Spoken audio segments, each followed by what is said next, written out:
निर्गमन 1 से 8 में लिखा है कि मिस्र पर एक नया राजा शासन करने लगा जो यूसुफ को नहीं जानता था।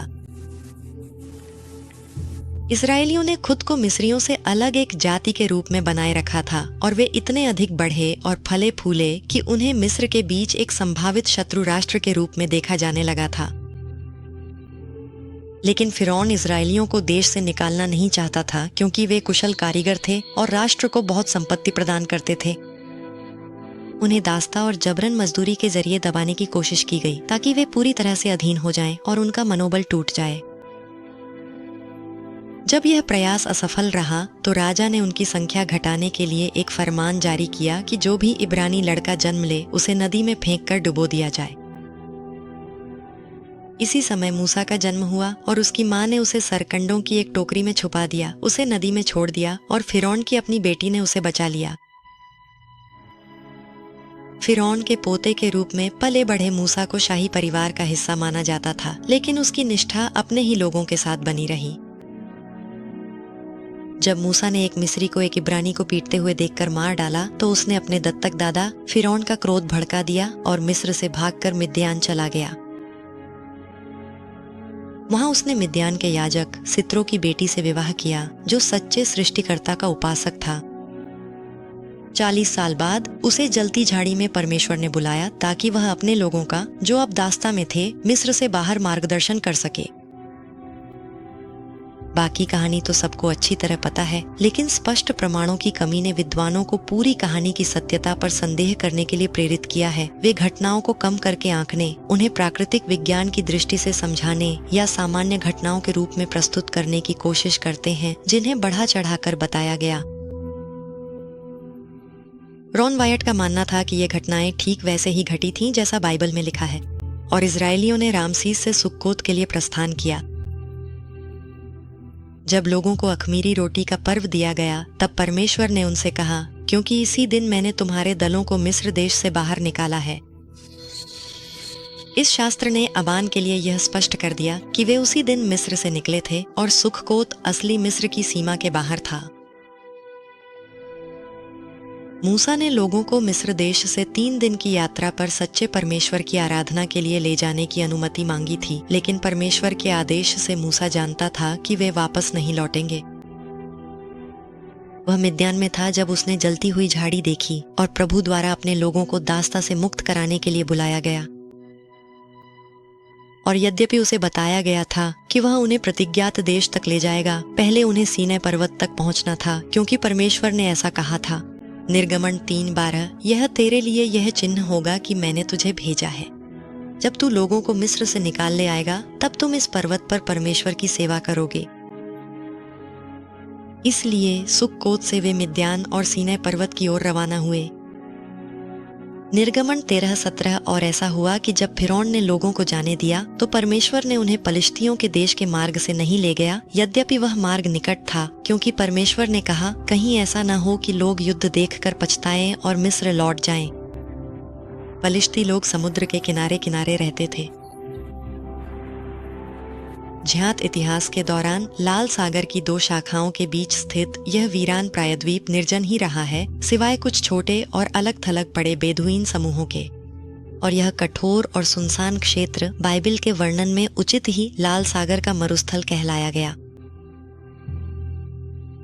जब वे एताम पहुंचे, जो मरुस्थल की सीमा पर था, तब वे लगभग लाल सागर की उस शाखा की उत्तरी छोर तक पहुंच चुके थे जिसे अकाबा की खाड़ी कहा जाता है। लेकिन यहीं पर परमेश्वर ने अपने लोगों के लिए एक और योजना बनाई थी।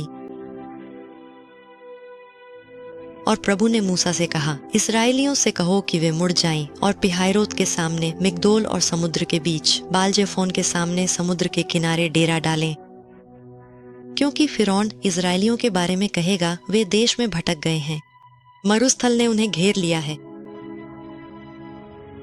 अगर वे उसी रास्ते पर चलते रहते तो जल्द ही सुरक्षित स्थान पर पहुंच जाते, लेकिन इसके बजाय वे दक्षिण की ओर बढ़े और पहाड़ों के एक विशाल समूह में जा पहुंचे जहां से बाहर निकलने का कोई रास्ता नहीं था। 18 मील लंबा घुमावदार रास्ता, जिसे आज वादी वटीफ कहा जाता है, समुद्र के किनारे तक जाता था और कुछ जगहों पर इसकी चौड़ाई 30 मीटर से भी कम थी।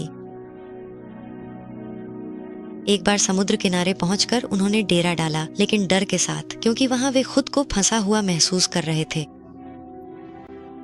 उबाइवा में समुद्र तट से भी लगभग 8 मील की दूरी है। वे कुछ ही बाथीमेट्रिक नक्शे जो वैन ढूंढ सके उन्होंने दिखाया कि नुबैबा के समुद्र तट से लेकर दूसरी ओर के किनारे तक गहराई अधिकतम लगभग 270 मीटर थी, जिसमें ढलान हल्की थी, जबकि दोनों ओर लगभग 1500 मीटर की अचानक गिरावट थी। निस्संदेह ऐसा प्रतीत होता था कि वहां एक पानी के नीचे का रास्ता था जिस पर चला जा सकता था अगर पानी हटा दिया जाता।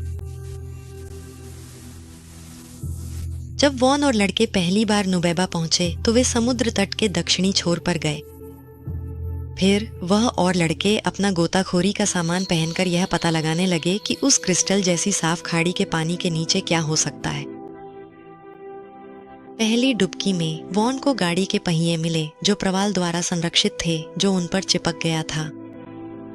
उसे एक धुरी मिली जिसमें हर पहिए के कुछ हिस्से अब भी मौजूद थे। ये गाड़ी के पहिए देखना और पहचानना बहुत मुश्किल था, क्योंकि ये प्रवाल से ढके हुए थे और जो हिस्से ढके नहीं थे वे नष्ट हो चुके थे। फरवरी 1988 में उसने इसी सामान्य क्षेत्र में 4 तीलियों वाला यह सुनहरा गाड़ी का पहिया पाया। पहिए के मुख्य हिस्से पर प्रवाल नहीं है, क्योंकि प्रवाल सोने से नहीं चिपकता। सिर्फ हब के क्षेत्र के आसपास, जहां गाड़ी से अलग होने पर कुछ लकड़ी खुल गई थी। ठीक है, हम यहाँ समुद्र तट पर हैं, जहाँ से इजरायली निकले थे जब वे उस घाटी प्रणाली से बाहर आए थे जिसे वे एक बादल के मार्गदर्शन में अनुसरण कर रहे थे। और जाहिर है मूसा का अनुसरण करते हुए जो बादल का अनुसरण कर रहा था। और वे इस समुद्र तट पर आए और दक्षिण की ओर बढ़ते रहे, जो इस दिशा में है।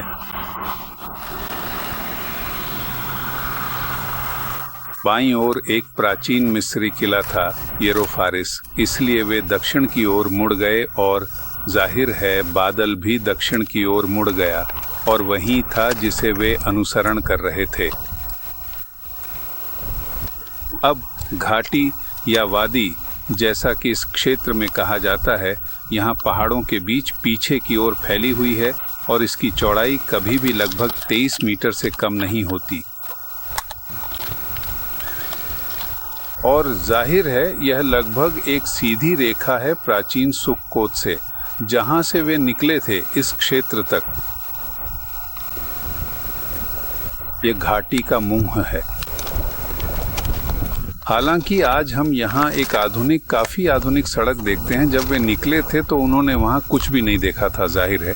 जब मिस्री सेना उनके पास पहुंच रही थी, यह सोचकर कि वे उन्हें आसानी से शिकार बना लेंगे, बादल का स्तंभ भव्यता से आकाश की ओर उठा, इजरायलियों के ऊपर से गुजरा और उनके तथा मिस्र की सेनाओं के बीच उतर गया।